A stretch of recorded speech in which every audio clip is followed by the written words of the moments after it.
Hey guys, it's Rich with day number 15 of your 40-day empowerment journey. Lesson 15 is put differences aside. We all have battle scars and raw insides.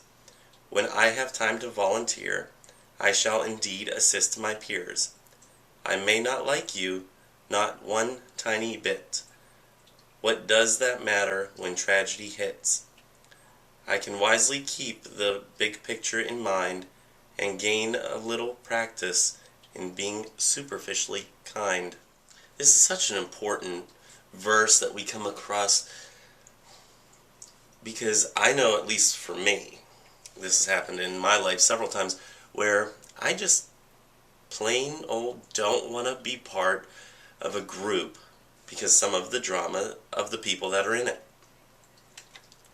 There's times whenever I dread going to work because of the people that are there. It doesn't only go for volunteer work, this also goes for regular work. Now, there's a certain amount to be said for going and enjoying your job because of the people that are there and the work that you are doing. And if you don't like it, to leave.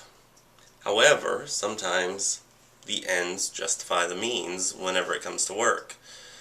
And sometimes you just have to be superficially kind to those who you don't necessarily want to be with after work. It's about the bigger picture. The mission needs to get done. As we say in the maintenance career field of the Air Force, we always say that the mission needs to come first. The mission needs done. It doesn't matter who you're working with. It needs to happen. Otherwise, planes don't fly, and the military doesn't do its job.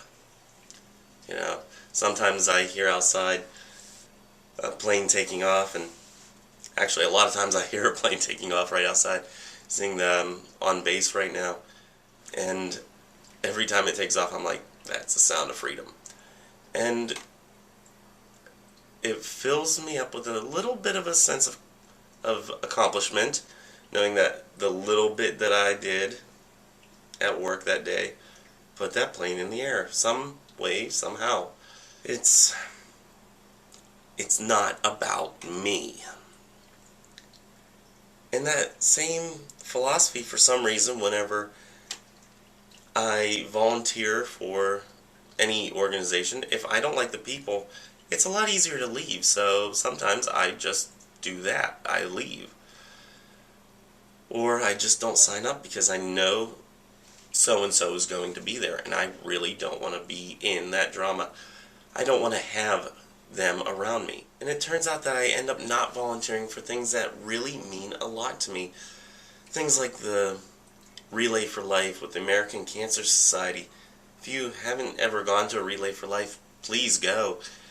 If you don't support the American Cancer Society, please do it, especially if you're in America. There's a lot of research that comes out of there, a lot of good that happens from the research that is done, and a lot of assistance to family members and such. But I'm not going to get on a rant on that. So, whenever it comes to organizations like that, I sometimes don't want to belong to it because I know certain people bring a lot of drama. And there's something to be said about not wanting to be a part of a group because of one certain person's drama that they bring to the table. But then you realize it's not about you. It's not about them. It's about the bigger picture. I lose focus of that, even though I deal with aircraft day in and day out and know that the mission comes first. Somehow I lose that perspective when I go into my day-to-day life and volunteer activities and whatnot. It's very hard for me to keep that focus on the bigger picture. The fact that it's still not about me. It's not about the other person that I'm volunteering with. It's not about my other co-worker. It's about somebody out there getting help or assistance that they need. It's about something deeper. I was talking in the comments yesterday to someone about being the change that we want to see in the world. And as Christo-Pagans or pagans or whatever your identifier is that you choose, I like to think that labels are for soup cans. I've said it plenty of times. But we are to be more introspective in our work. We're to delve deeper into who we are and what we're all about, and really what we as ourselves need to change. And that's really kind of what this whole empowerment journey is about us being the change that we want to be in the world. And really and somehow I ended up doing this phrase, and I'm like, damn, that's actually kind of insightful. I'm going to use that one. Sometimes I'm a wordsmith and I don't really recognize how good sometimes, and yes, I'm tooting my own horn, I'm empowering myself to do that. That whenever we are being the change that we want to be, it gets infectious. Other people catch on to it, and it's not necessarily about them, because we can't change them. They can change them, and that's it. But we can be the change that we want to see in the world. We can be that more enlightened being, if that's the phrase you want to use in this situation. We can be something better than what we're seeing out there. We don't have to follow the status quo. We can be something different.